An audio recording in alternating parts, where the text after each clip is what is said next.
ब्रह्मा जी ने एक सभा का आयोजन किया। सभी देवी देवता यक्ष गंधर्व किन्नर सब आते हैं, ऋषिगण आते हैं। तो बोले क्या कहना भाई क्या कहना। पार्वती बोली भोले से, पार्वती बोली भोले से, पार्वती बोली भोले से ऐसा महल बना देना कोई भी देखे तो बोले क्या कहना भाई क्या कहना। कोई भी देखे तो बोले क्या कहना भाई क्या कहना।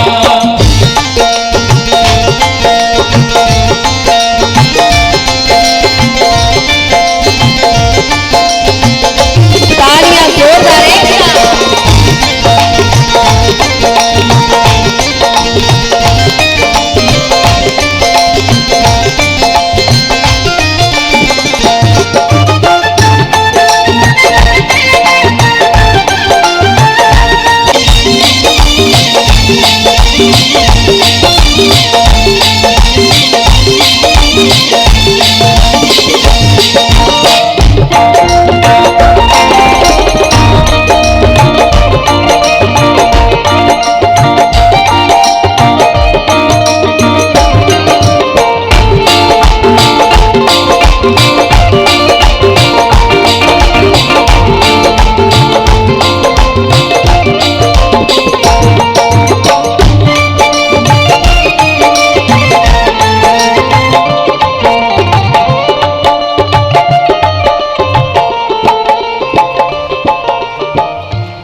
भोले बाबा यहाँ समझा रहे हैं कि हमें महल की कोई जरूरत, अरे अच्छे से तो रह रहे हैं, कोई दिक्कत होती नहीं है।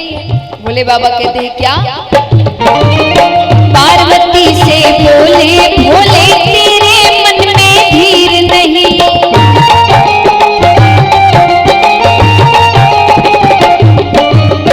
पार्वती से बोले भोले तेरे मन में धीर नहीं।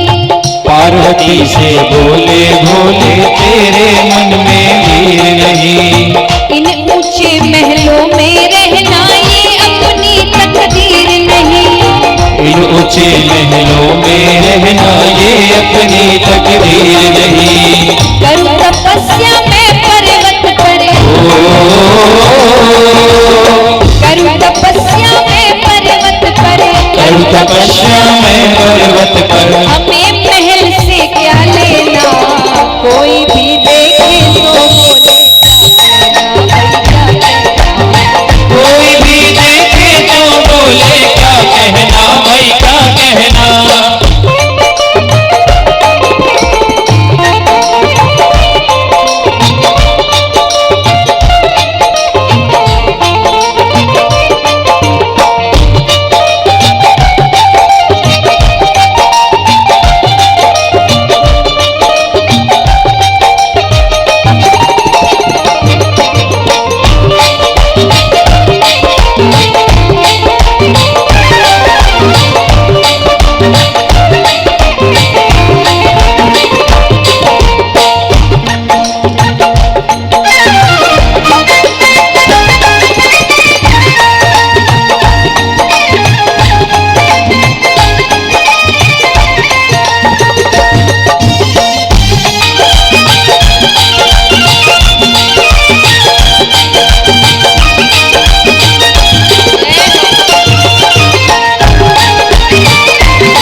पार्वती जी जिद करने लगती, अंत में भोले बाबा हार गए। उन्होंने कहा बताओ कैसा महल बनाना है। पार्वती जी कहती है, सोना चांदी हीरे मोती चमक रहे हो चम चम चम।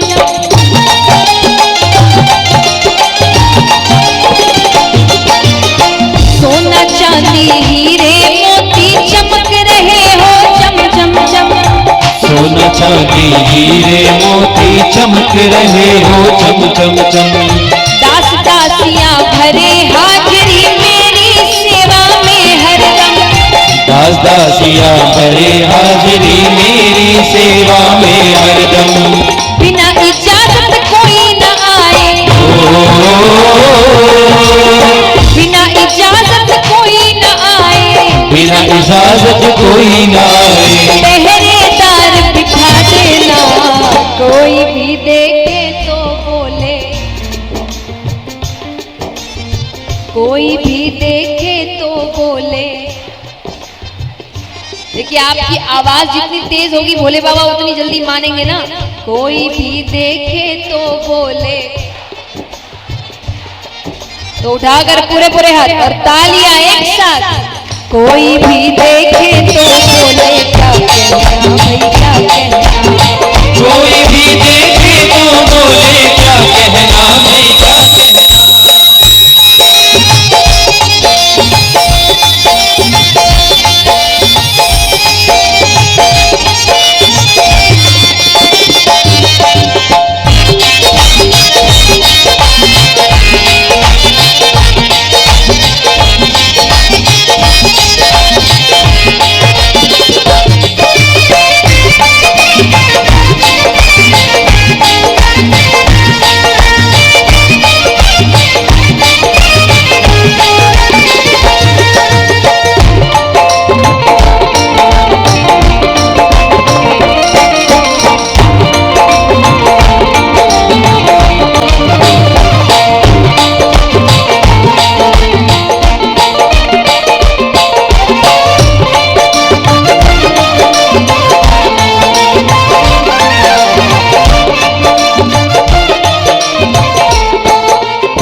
बता दिया भोले बाबा महल बनाना शुरू कर रहे हैं।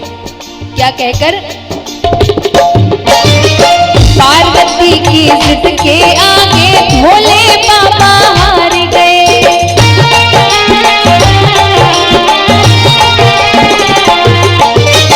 पार्वती की जिद के आगे भोले बाबा हार गए।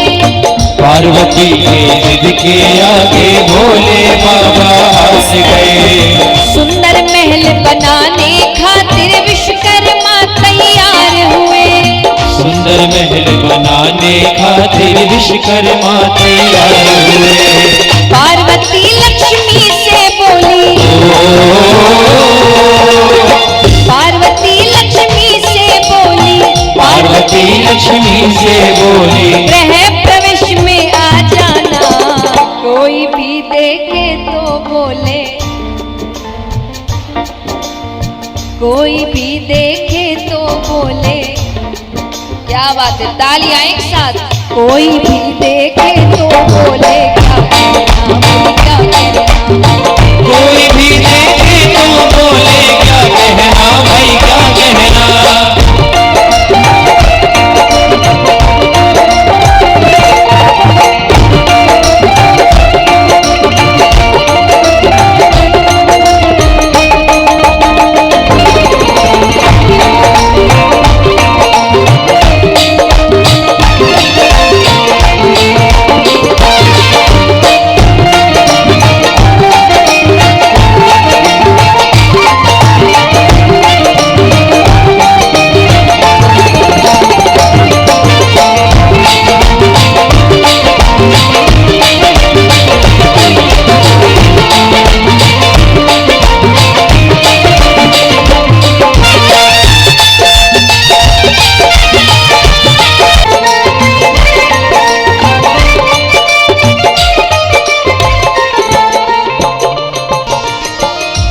महल बनके तैयार हो गया। सोने का महल बना था, पूरा सोने का।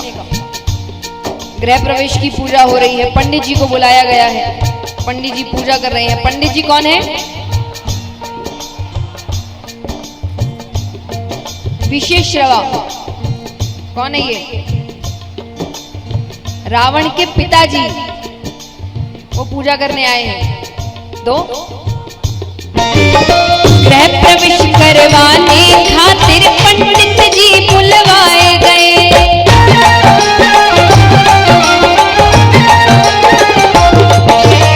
गृह प्रवेश करवाने खातिर पंडित जी बुलवाए गए। गृह गृह प्रवेश करवाने खातिर पंडित जी बुलवाए गए। विशेषवा बड़ा ही ज्ञानी गृह प्रवेश करवाए गए।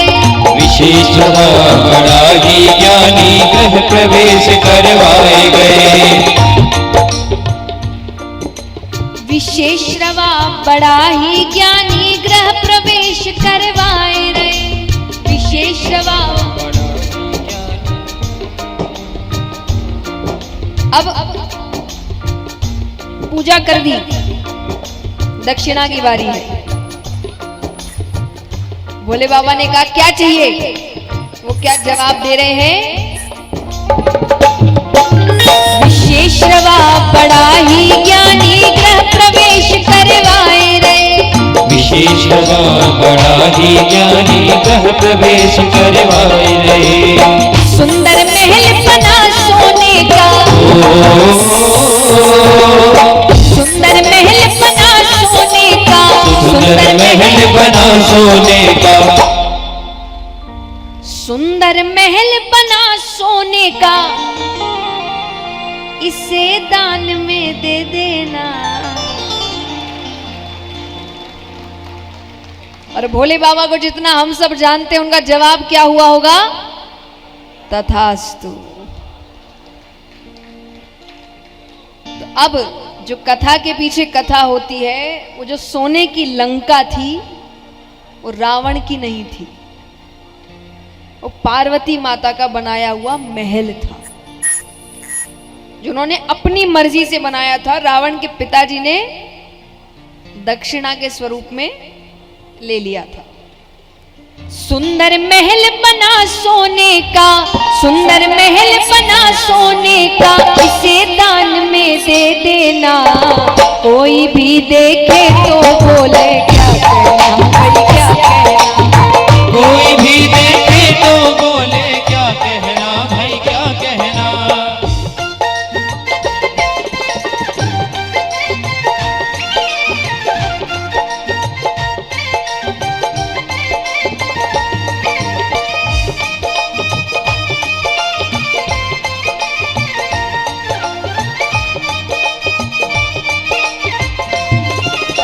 जोरदार एक साथ।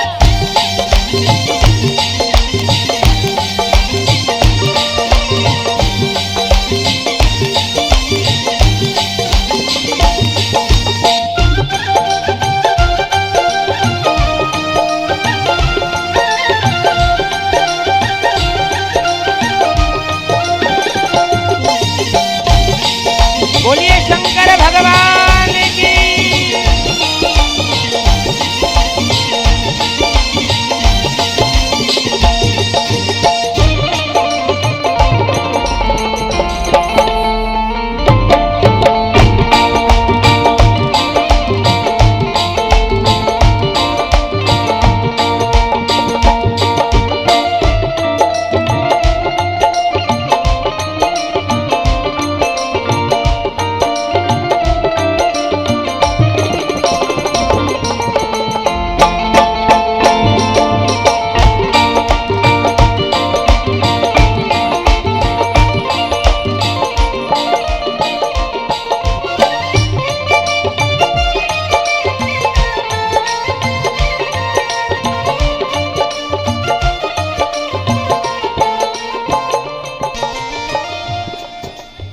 सुंदर बात बताई गई है। और देखिए, इस प्रसंग का अर्थ है कि आपको सिखाया जा रहा है कि कभी भी किसी से ईर्ष्या की भावना नहीं रखना।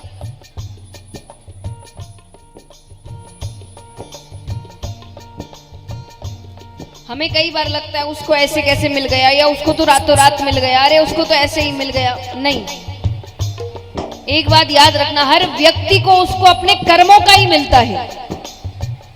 या तो इस जन्म के कर्म है या तो पिछले जन्म के कर्म है, पर कर्म उसके ही है और उसको अपने ही कर्मों का फल मिल रहा है। इसीलिए ये सोचकर उसको मिल गया मुझे नहीं मिला, उसको मिल, इससे कुछ नहीं होना। अपने आप को ही दुखी कर रहे हैं और जबरदस्ती एक नकारात्मक भावना किसी और व्यक्ति के प्रति ग्रहण कर रहे हैं। तो सबको अपनी किस्मत का मिलता है। आपकी किस्मत में अगर लिखा है तो आपसे कोई छीन नहीं सकता, और आपकी किस्मत में नहीं लिखा है तो आपको कोई दे नहीं सकता। तो क्या कहा गया है? जिसकी जो तकदीर है संजू बस उतना ही मिलता है।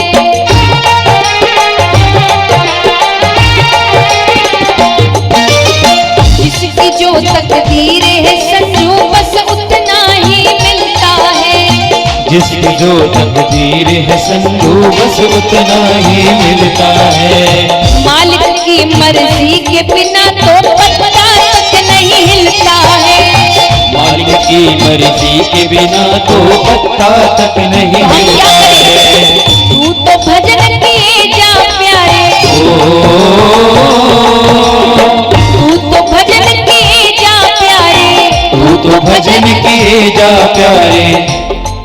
देखिए बड़ी सुंदर बात कही गई है। ऐसे तो हर स्थान के लिए है, पर अब जब भजन की बारी आ रही है तो भजन भी माने ऐसा करो कि तू तो भजन किए जा प्यारे, इस दुनिया से क्या लेना। और भजन करो तो क्या करो? कोई भी देखे तो बोले क्या कहना भाई, कोई भी देखे तो बोले।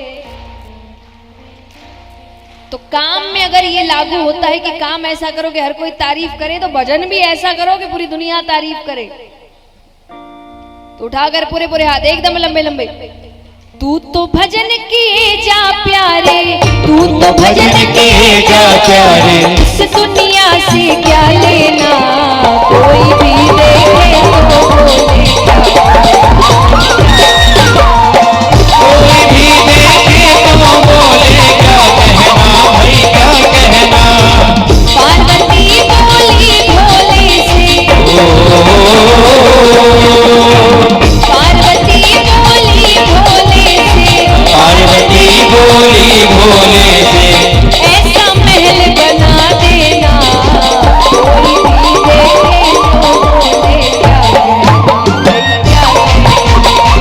कोई भी देखे तो बोले क्या कहना, कोई भी देखे तो बोले क्या कहना भाई क्या कहना।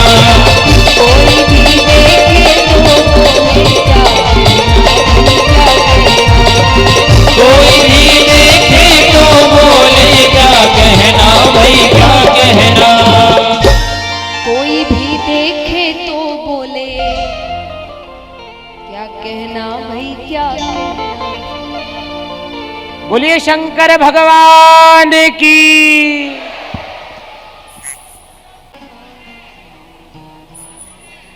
नहीं, रावण के अहंकार में और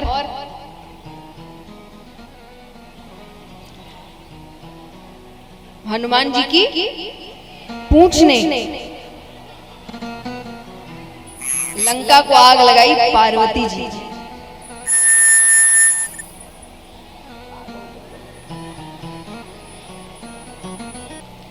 तब ये हो गया, सोने का जो महल था वो तो चला गया। वापस कैलाश पर्वत पे आ गए। पार्वती जी के मन में क्रोध था, क्योंकि है तो गलत बात ना। ऐसे थोड़ी आप घर आप इतनी मेहनत से बनाएंगे, पंडित जी पूजा करने आए और दक्षिणा में घर ही लेके चले जाएंगे। कोई सही बात थोड़ी है, गलत ही हुआ जो हुआ। अब भोले बाबा भोले हैं तो उनके भोलेपन का फायदा उठाया, और असलियत में वो घर का चाव भोले बाबा को तो कभी था ही नहीं। चाव जिनको था उनसे तो पूछना चाहिए था एक बार, उनसे किसी ने पूछा ही नहीं। तो क्रोध था उनके अंदर। तो जब राम अवतार हो रहा था, हम सभी जानते हैं कि हनुमान जी किसका रूप है? शिव जी का।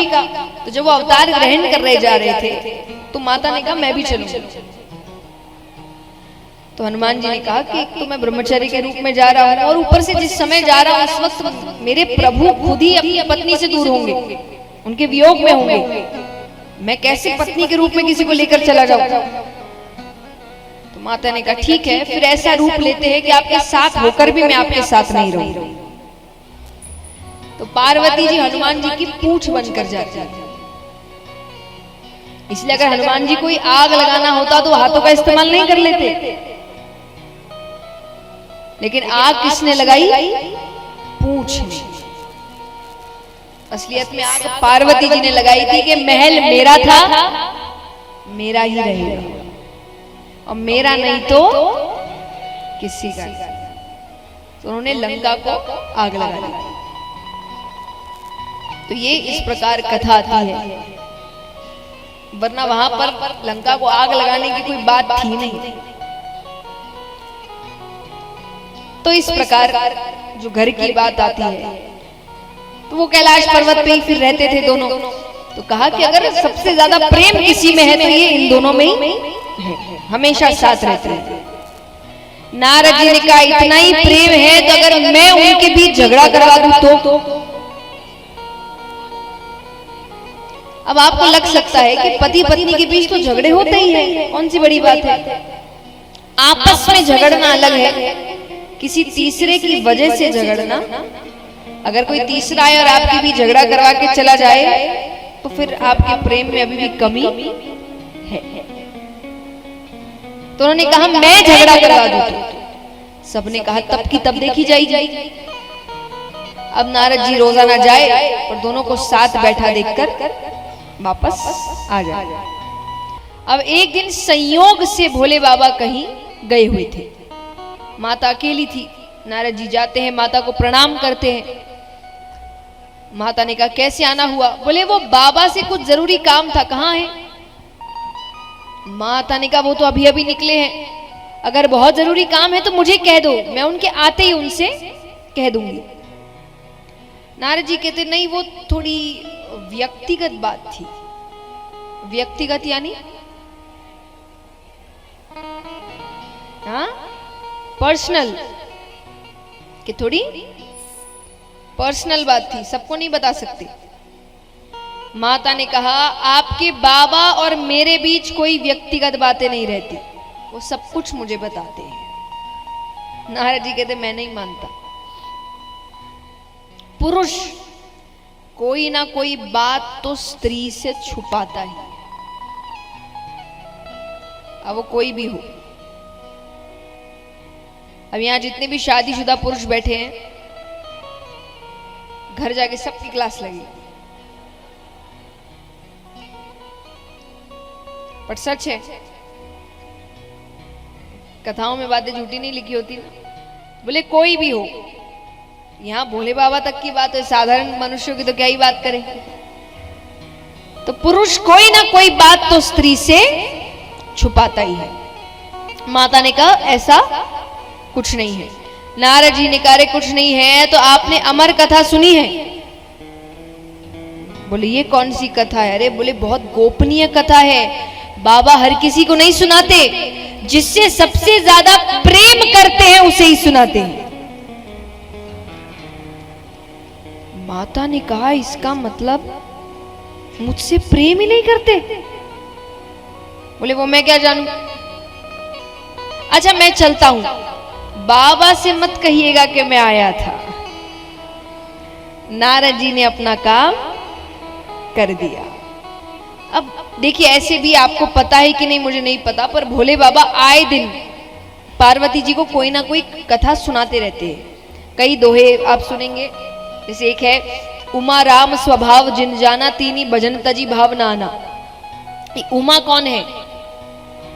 ये जैसे इस नाम के अधिकतर जो दोहे वो सब भोले बाबा पार्वती जी को जब कथा सुना रहे होते तब कहते हैं। तो वो आए दिन कोई ना कोई कथा सुनाते हैं, तो उनको भी लग रहा है ना जब इतनी कथाएं सुनाई तो ये क्यों नहीं, इसका मतलब फिर कोई बात है। तो उनके मन में बात बैठ गई।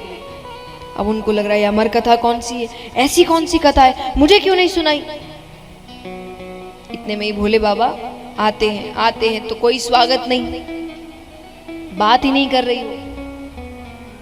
भोले बाबा ने नाराजगी का कारण पूछा, क्या हुआ है? माता ने कहा पहले तो ये बताइए आप मुझसे प्रेम करते हैं कि नहीं। भोले बाबा कहते कोई पूछने की बात है, अरे बहुत प्रेम करते हैं, सबसे ज्यादा प्रेम ही हम आपसे करते हैं। तो बोले फिर ये अमर कथा क्या है? भोले बाबा कहे इसके बारे में किसने बता दिया? अब वो नेत्र बंद करते तो पूरा दृश्य सामने आ जाता है। भोले बाबा कहते ब्राह्मण देवता आते हैं और अपना कोई ना कोई काम करके जाते हैं। भोले बाबा कहे अरे नहीं सुनाई तो अब सुना देंगे। माता कहे अब तो सुनानी ही पड़ेगी, अभी तक क्यों नहीं सुनाई? भोले बाबा कहते हैं कि एक बात बताइए, मैं आपको कोई भी कथा सुनाता हूं आप क्या करते हैं? माता कहे मैं और भी लोगों तक पहुंचाती हूं, यही तो काम है, कथा का प्रचार प्रसार करो। बोले बस इस कथा के साथ यही नहीं कर सकते। इस कथा का नाम क्या है? अमर कथा, यानी सुनने वाला अमर हो जाएगा। मैंने इसीलिए आपको अभी तक नहीं सुनाई। माता कहे ठीक है, मैं किसी को नहीं सुनाऊंगा, आप मुझे सुनाइए। तो कैलाश पर्वत की ऊंची शिला पर जाकर बैठते हैं, कल्पतरु वृक्ष के नीचे। अब कथा आरंभ करने से पहले भोले बाबा ने पहली ताली बजाई। एक ताली। अब यहां पर ताली का महत्व बताया गया है, क्योंकि ताली बजाते ही जितने भी जीव जंतु थे कैलाश पर्वत पे वो सब कैलाश पर्वत छोड़कर जाने लगे। ताली का महत्व क्या है? देखिए स्वास्थ्य अनुसार तो पता ही होगा आपको, नहीं तो हमारे श्री आदरणीय रामदेव बाबा बताते ही रहते हैं आकर कि ताली का महत्व क्या है। तो शारीरिक तौर से महत्व तो पता है, अब भगवत तौर से महत्व क्या है? कि हम जब अधिकतर देखते हैं कि आप कथा या कीर्तन में जाइए तो जो भजन गा रहे हैं या जो महाराज कथा करे सब ताली बजाने को बहुत कहते हैं, और कई बार लोग झुंझला जाते हैं, क्या बार बार ताली ताली बजा रहे हैं? नहीं,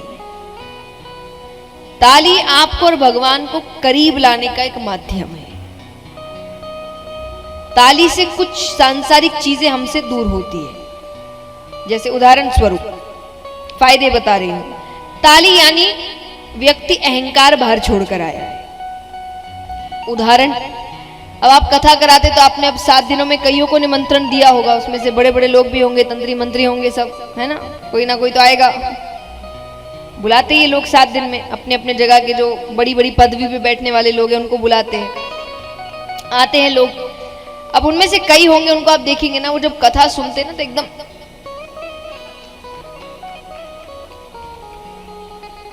ताली नहीं बजाते, एकदम कठोर होकर बैठेंगे। इसी व्यक्ति को अपने घर में अपने पोता पोती के सामने उसको हंसाने के लिए जोर जोर से ताली बजाने में शर्म नहीं आती है, पर कथा या कीर्तन में आके ताली बजाने में बड़ी शर्म आती है। और कोई ज्यादा फोर्स कर दे इनको ताली बजाने के लिए तो फिर इनका अपना तरीका है ताली बजाने का।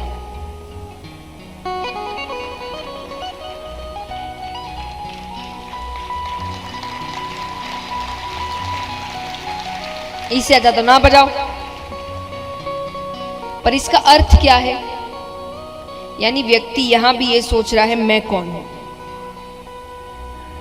तो ताली यानी आप अपना अहंकार दरवाजे के बाहर छोड़कर आते हैं कि यहां तो मैं कुछ नहीं, तो आपके अहंकार को खत्म करती है। दूसरा, आलस्य। अब देखिए कथा में ना कोई एक कथा नहीं चलती, कितनी कथाएं आती है, एक तो उसका कंफ्यूजन, और फिर कितनी देर तक बातें बातें बातें, ज्ञान की बातें, तो थोड़ा एक दो झपकी लग जाती है। इतनी देर तक व्यक्ति सिर्फ सुन ही रहा है चुपचाप बैठकर, तो इसलिए कोशिश किया जाता है कि जब भजन आए बीच में तो आप अच्छे से ताली बजाए, तो आपके शरीर के अंदर वो एक ऊर्जा पैदा करे, तो काफी देर तक आपको थोड़ा सा आलस्य से दूर रखे, तो आलस्य दूर करती है। तीसरा, कई बार आपके आसपास ऐसे जीव जंतु बैठ जाते हैं जो खुद तो कथा सुनते नहीं, किसी और को भी सुनने नहीं देते। हर थोड़ी देर में सॉफ्ट पानी में, कहां से आए हैं, किस गांव से, परिवार में इनकी अपनी कथा चल रही है। हर जगह होंगे, कुछ ना कुछ होंगे, उनको हर थोड़ी देर में कुछ ना कुछ बात करनी है। लेकिन अब ऐसे का कथा में भी आएंगी ये, कथा से मतलब ले आएंगे 7 दिन। एक बार 2 दोस्त थे, उनके गांव में कथा होने वाली थी, दोनों बड़े उत्साहित हुए। अब उसमें से एक दोस्त को कोई जरूरी काम था उसी दौरान, तो वो कहे मैं तो सुन नहीं पाऊंगा, तुम जाना। वो कहा हाँ हाँ बिल्कुल मैं तो जाऊंगा। 7 दिन गया वो।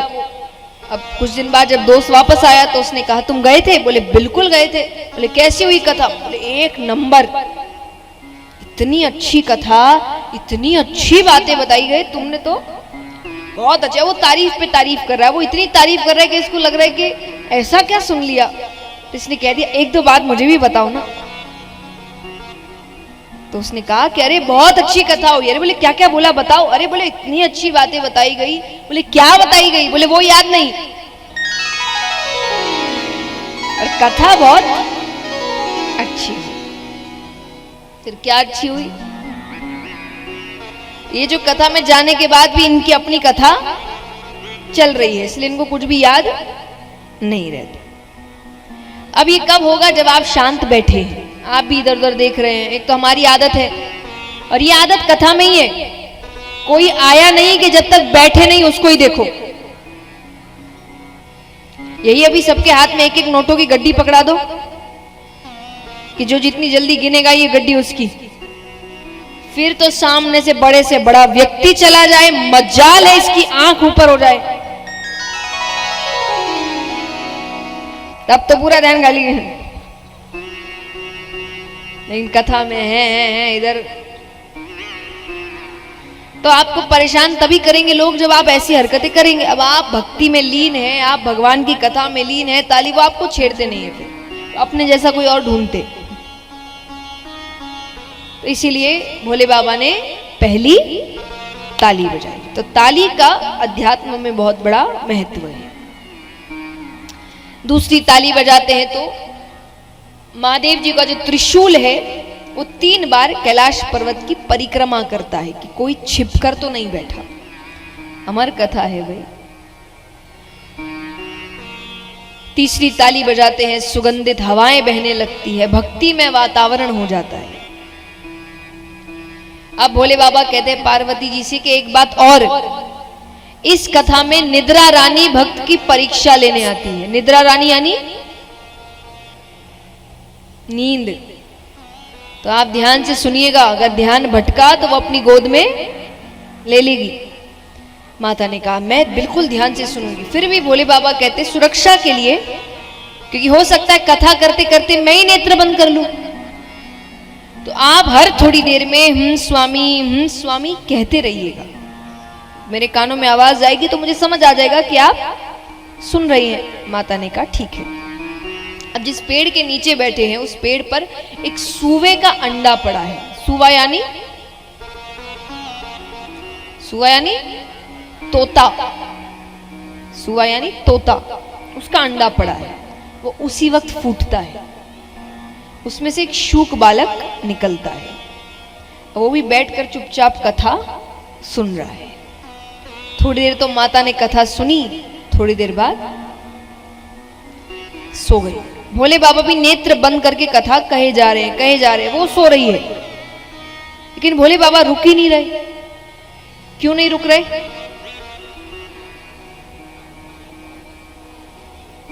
तोते का ये स्वभाव होता है, अगर वो कोई शब्द बार बार सुन ले तो उसे दोहराने लगता है। अब माता तो सो गई, वो शूक बालक कह रहा है स्वामी स्वामी। और ये भक्ति की चरम सीमा है कि भोले बाबा इतने लीन हैं कि उनको उस शूक बालक की आवाज माता की आवाज लग रही। वो कथा कहे जाए। अंत में उन्होंने किसी प्रसंगवश नेत्र खोले कि देवी आपने क्या समझा? देवी तो नींद में। अब वो जगाते हैं। माता ने कहा मुझसे गलती हो गई, आप फिर से कहिए, मैं नहीं सोऊंगी इस बार। भोले बाबा कहते वो तो ठीक है, पर अगर आप सो रही थी तो अभी तक स्वामी कौन कह रहा था? तब देखते हैं तो नेत्र ऊपर जाते हैं। अब भोले बाबा को नहीं पता कि वो अंडे में था। भोले बाबा को लग रहा है इसने चोरी से कथा सुनी है, उनको क्रोध आ रहा है। तब क्रोध आ रहा है तो महादेव जी पीछे पीछे और वो शूक बालक त्रिशूल लेकर हाथ में। उनको लग रहा है कि इसने चोरी से कथा सुन ली। देवताओं के पास जा रहा है मदद मांगने। कौन बैर ले महादेव जी से? कोई उनसे दुश्मनी लेने को तैयार नहीं। कहते हैं कि जब दैत्यों से संकट आए तो देवताओं के पास जाओ, पर जब देवता से ही संकट हो तब किसके पास जाए? तब ब्राह्मण देवता के पास जाओ। अच्छा, ब्राह्मण देवता मतलब ब्राह्मण नहीं, ब्राह्मण कुल में जन्म ले लेने से देवता नहीं बन जाते। कर्म वैसे होने चाहिए। आपके अगर कर्म वैसे होंगे तब जाकर आप ब्राह्मण देवता कहलाते हैं। लेकिन अगर है तो आपकी बात भगवान भी सुनते हैं। तो वेदव्यास जी के घर पर आते हैं। वेदव्यास जी की धर्म पत्नी उबासी लेती है। वो शूक बालक छोटा सा रूप करके उनके मुख के द्वार से उनके गर्भ के अंदर प्रवेश करता है। अब यहां पर भोले बाबा आए, नेत्र लाल, हाथ में त्रिशूल। वेदव्यास जी कहे पहली बार तो दर्शन दिए, वो भी इस रूप में, मैंने क्या गलती कर दी? भोले बाबा कहे एक चोर मेरे यहां से चोरी करके आपके यहाँ आया है। वेदव्यास जी कहे चोरी आपके यहां? चुराने को है ही क्या? भोले बाबा कहे क्या मतलब? अरे बोले मेरा मतलब आप तो कैलाश पर्वत पे रहते हैं, सोना चांदी कुछ रखते नहीं, अब खाने की वस्तु चुराई हो उसके लिए इतना क्रोध? भोले बाबा ने कहा उसने मेरी अमर कथा चोरी से सुनी है, मैं उसे मृत्यु दंड देकर रहूंगा। वेदव्यास जी कहे सही नाम है आपका भोले भंडारी। क्यों? बोले अगर उसने अमर कथा सुन ली वो तो अमर हो गया, आप उसे मार ही नहीं सकते। और अगर मान लीजिए आप महाकाल है, सर्वशक्तिमान है, आप उसे मार दें तो आपकी अमर कथा झूठी हो गई। इसीलिए कहते क्रोध नहीं करना चाहिए। क्रोध में सोचने समझने की शक्ति खत्म हो जाती है। अब कई बार लोग कहते हैं कि ये सब छोड़िए, क्रोध नहीं, क्रोध तो आ ही जाता है, शांत कैसे करें ये बताइए। तो उसके लिए भी कहा गया है कि जब क्रोध आए ना तो राधे नाम का उच्चारण करो। ये नाम ऐसा है, हर चीज का हल है। कैसे? जैसे मान लीजिए आपको क्रोध कब आता है? कोई सामने से आपको अपशब्द कह रहा है या ऐसी बातें कह रहा है जो आपको अच्छी नहीं लग रही, तो आपको उसी के सामने जोर जोर से राधे राधे राधे राधे राधे राधे कहना है। इससे दो चीज होगी, एक आपका क्रोध शांत हो जाएगा, दूसरा जो क्रोध दिला रहा है उसको क्रोध आ जाएगा। कैसे करके दिखाओगे? बोलो।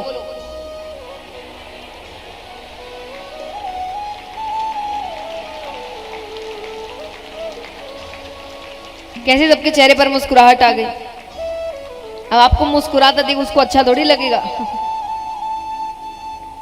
तो जब क्रोध आए तो ये सच्ची बात है, करके 7 दिन है आपके पास, तो करके देख के फीडबैक दीजिए कि काम कर रहा है कि नहीं। और मैं हमेशा कहती हूं कि देखिए मुझे नहीं पता, मैं जो भी बातें आपको सिखा रही हूं आप उसको मानेंगे कि नहीं। हम बोल सकते हैं, करना नहीं करना आपके ऊपर है। तो जब तक यहां है तब तक तो करा के चले जाए। 7 दिन बाद करोगे नहीं करोगे कुछ नहीं पता। आइए थोड़ा प्रैक्टिस करते हैं। अभी तो कोई गुस्सा नहीं दिला रहा आपको, लेकिन अगर दिलाए तो क्या करना है?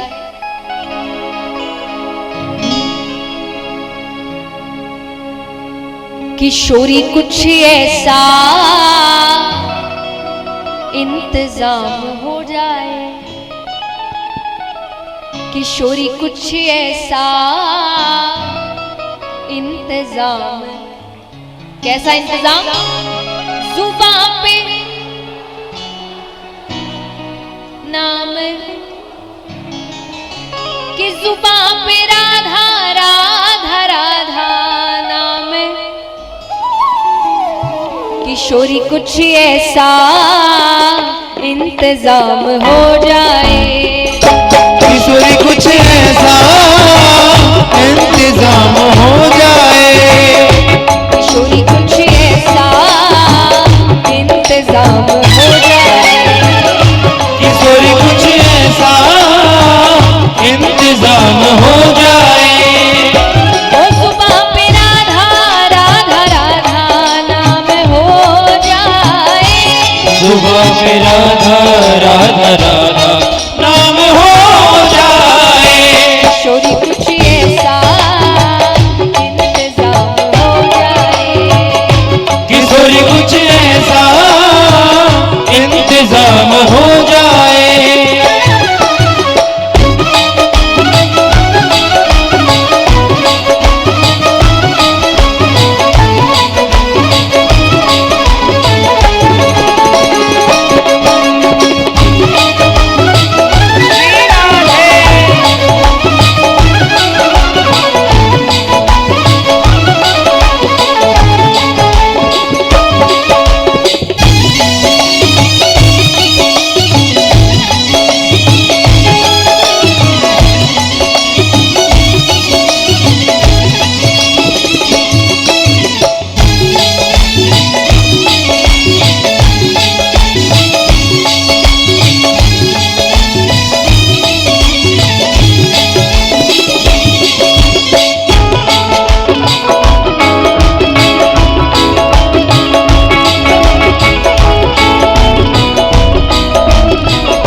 राधा नाम हर चीज का हल है। आप क्रोधित है, राधा नाम का उच्चारण करिए। चिंता में है, राधा नाम का उच्चारण करिए। दुखी है, राधा नाम का उच्चारण करिए। ऐसा लग रहा है सब खत्म हो रहा है, हार रहे हो, राधा नाम का उच्चारण करिए। क्या होगा? जब गिरते हुए मैंने तेरा नाम लिया है। जब गिरते हुए मैंने तेरा नाम लिया है। ओ जब गिरते हुए मैंने तेरा नाम लिया है। जब गिरते हुए मैंने तेरा नाम लिया है। जब गिरते हुए मैंने तेरा नाम लिया है। जब गिरते हुए मैंने तेरा नाम लिया है। जब गिरते हुए मैंने तेरा नाम लिया है। जब गिरते हुए मैंने तेरा नाम लिया है। तो गिरने न दिया तूने मुझे थाम लिया है। तो गिरने न दिया तूने मुझे थाम लिया है। किशोरी कुछ ऐसा इंतजाम हो जाए। किशोरी कुछ ऐसा इंतजाम हो जाए।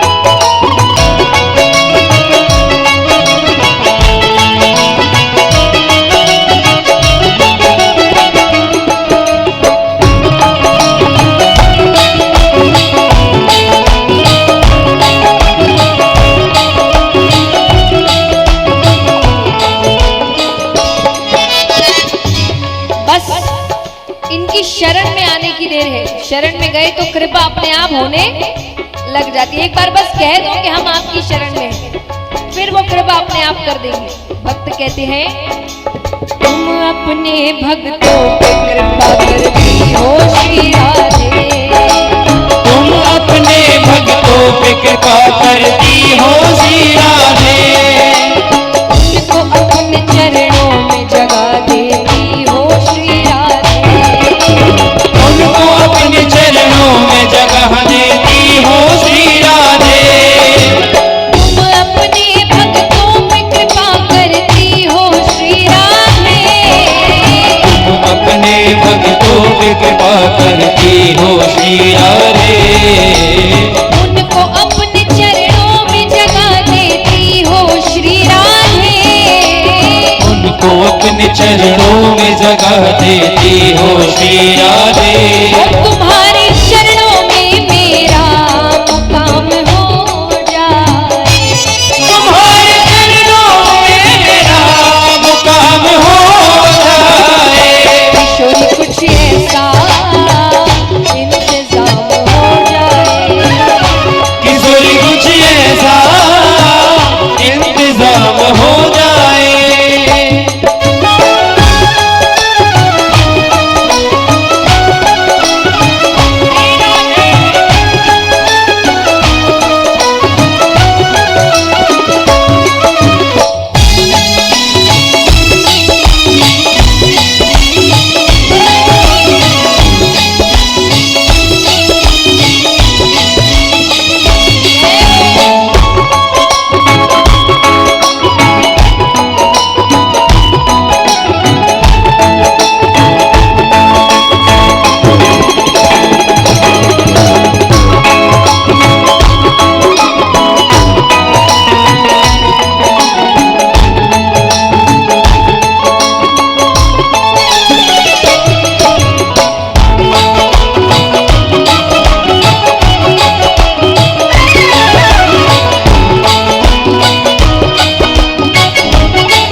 बाके बिहारी के दर्शन होते हैं, पर असल में कोई बाके बिहारी के लिए नहीं जाता वहां पर। क्यों जाते हैं? क्योंकि वहां पर दर्शन बाके बिहारी के हैं, लेकिन नाम किसका लिया जाता है दिन भर? राधे राधे। तो भक्त कहते हैं मैं तो आई वृंदावन धाम, मैं तो आई वृंदावन धाम, किशोरी तेरे चरण में, मैं तो आई वृंदावन धाम, किशोरी तेरे चरण में, किशोरी तेरे चरण में, श्री राधे तेरे चरण में, किशोरी तेरे चरण में, कि राधा तेरे चरण में। तो आई वृंदावन धाम, मैं तो आई वृंदावन धाम, किशोरी तेरे चरण में, मैं तो आई वृंदावन धाम, किशोरी तेरे चरण में।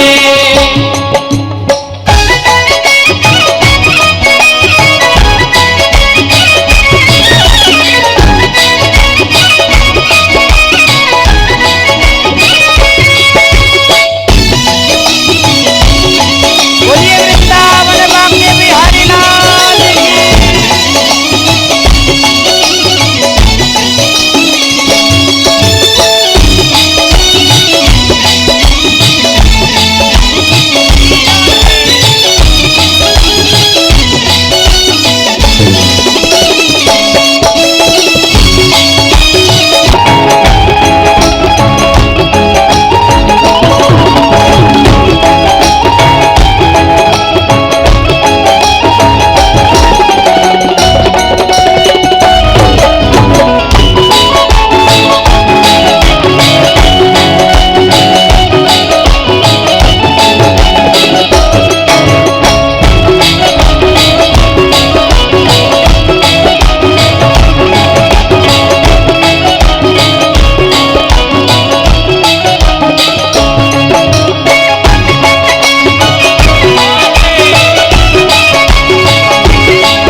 और उनकी शरण में क्यों जाते हैं? भक्त कहते हैं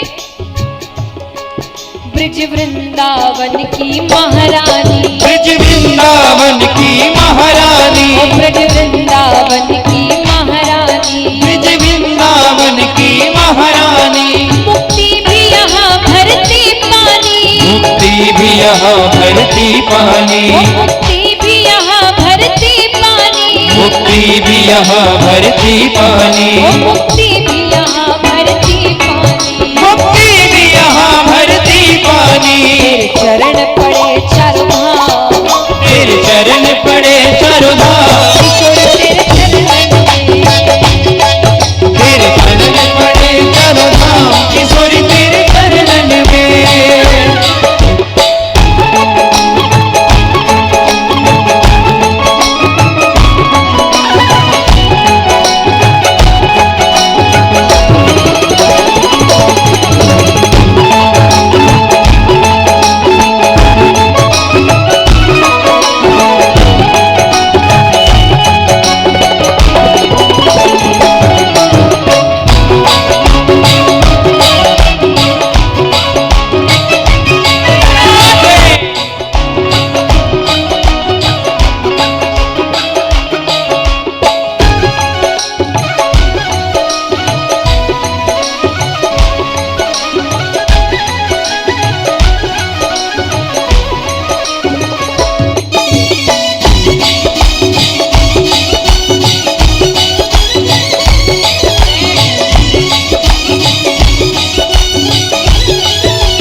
जाता है इतना। बाके ठाकुर की ठकुरानी, बाके ठाकुर की ठकुरानी, बाके ठाकुर की ठकुरानी, बाके ठाकुर की ठकुरानी।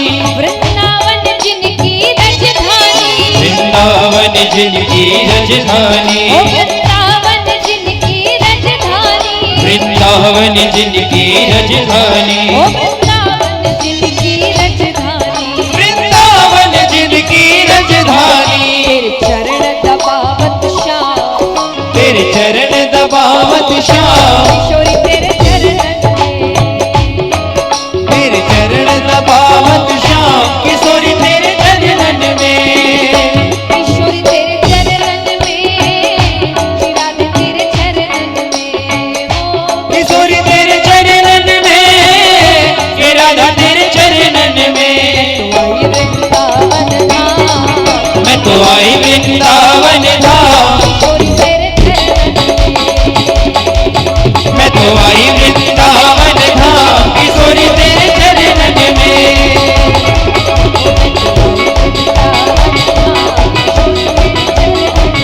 मैं तो आई वृंदावन धाम, किशोरी तेरे चरणन में। अब बैठो, जल्दी जल्दी बैठो। सब है, सब अभी 7 दिन है। जल्दी जल्दी बैठिए, सब बैठिए।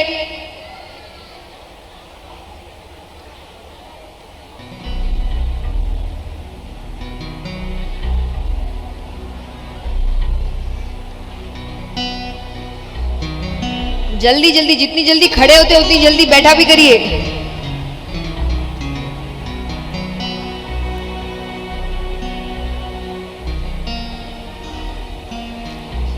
तो यहां पर भोले बाबा ने कहा, उनको भी लगा कि हाँ बात तो सही है, अगर अमर कथा सुन ली तो उन्होंने कहा ठीक है, मार नहीं सकता, बंदी तो बना सकता हूं, मैं उसे बंदी बनाकर रखूंगा। वेदव्यास जी कहे, अहो भाग्य उसके, यहां वर्षों तपस्या करने के बाद भी किसी किसी को आपकी एक झलक प्राप्त होती है। उसने पता नहीं कितने पुण्य किए हैं कि वो तो जन्म लेते ही आपकी छत्र छाया में रहेगा। भोले बाबा ने कहा, अब आप जो भी सही समझे। एक बच्चे को जन्म लेने में कितना समय लगता है? 9 महीने। भोले बाबा ने कहा, कुछ समय मैंने आपको आपके बच्चे के साथ दिया, तो मैं 1 वर्ष की समाधि लेकर यही बैठता हूं। 1 वर्ष बाद मैं उस बच्चे को लेकर चला जाऊंगा। अब देखिए, बच्चा भी तो कोई साधारण बच्चा नहीं है ना। ये कौन आने वाले हैं?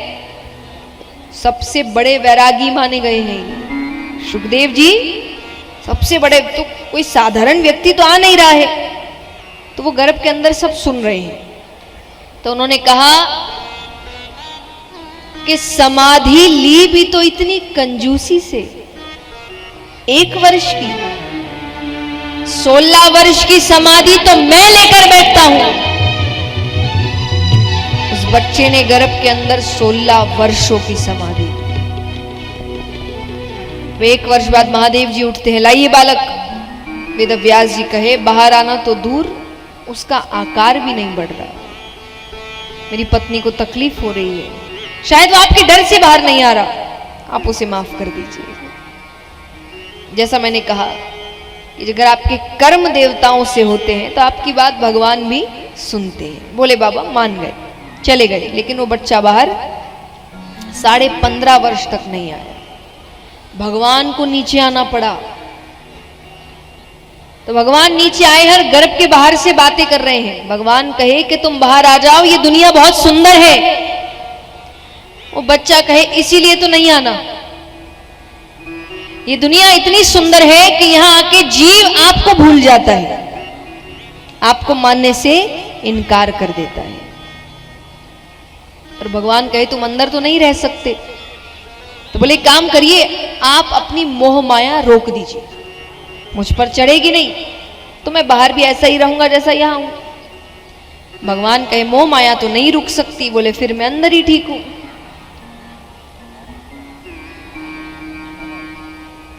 तब भगवान ने कहा ठीक है, 1 क्षण में जितना समय होता है, कितना, 1 क्षण, उतने समय के लिए मैं अपनी मोह माया रोक दूंगा।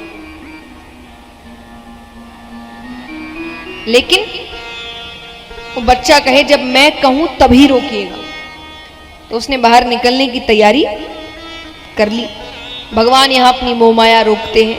कितने समय के लिए? 1 क्षण भी नहीं। 1 क्षण, भगवान कहे 1 क्षण में जितना समय होता है उसका भी 100वां हिस्सा, उतने समय के लिए मैं अपनी मोह माया रोकूंगा। तो भगवान यहां मोह माया रोकते हैं और गर्भ में से साक्षात श्री सुखदेव मुनि महाराज प्रकट हुए। बोलिए श्री सुखदेव मुनि महाराज की। कहते हैं कि वो जन्म लेते ही एक ऐसे ही 15.5-16 वर्ष तो उन्होंने निकाल दिया, वो सीधा वन की ओर जाते हैं और पुत्र विरह में उनके पिता उनके पीछे पीछे जाते हैं। तो यहां पर उनकी महिमा बताई गई है कि जब पुत्र विरह में वो पीछे पीछे गए तो उस वन में जितने भी पेड़ है, जितनी शाखाएं हैं, जितनी पत्तियां हैं, उन सब में वेद व्यास जी ने सुखदेव मुनि महाराज के दर्शन किए। वो ऐसे वैरागी हुए हैं। उनके वैराग्य की कथा आती है कि वो वन के रास्ते से जा रहे हैं तो सामने एक तालाब था, उसमें कुछ स्त्रियां स्नान कर रही है। तो जब वो सामने से गए, स्त्रियों ने ध्यान भी नहीं दिया, पीछे पीछे जा रहे वेद व्यास जी। तो वेद व्यास जी को देखते ही वो अपने कपड़े ठीक करने लगे। तो उनको अटपटा लगा। तो उन्होंने कहा कि मैं पिता छोड़ो शायद तुम्हारी दादा की उम्र का हूं, और वो जो सामने गया वो बेटा मेरा अभी अभी उसने जवानी में कदम रखा है। उसको देखकर तुमको चिंता महसूस नहीं हुई, मुझे देखकर चिंता महसूस हुई। तो स्त्रियों ने बहुत सुंदर तरीके से उनके वैरागी होने का वर्णन किया।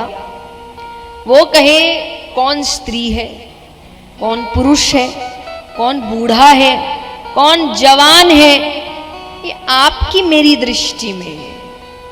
उनकी दृष्टि में तो सब एक ही है, भगवान के बनाए हुए जीव। वो सबको एक ही दृष्टि से देखते हैं।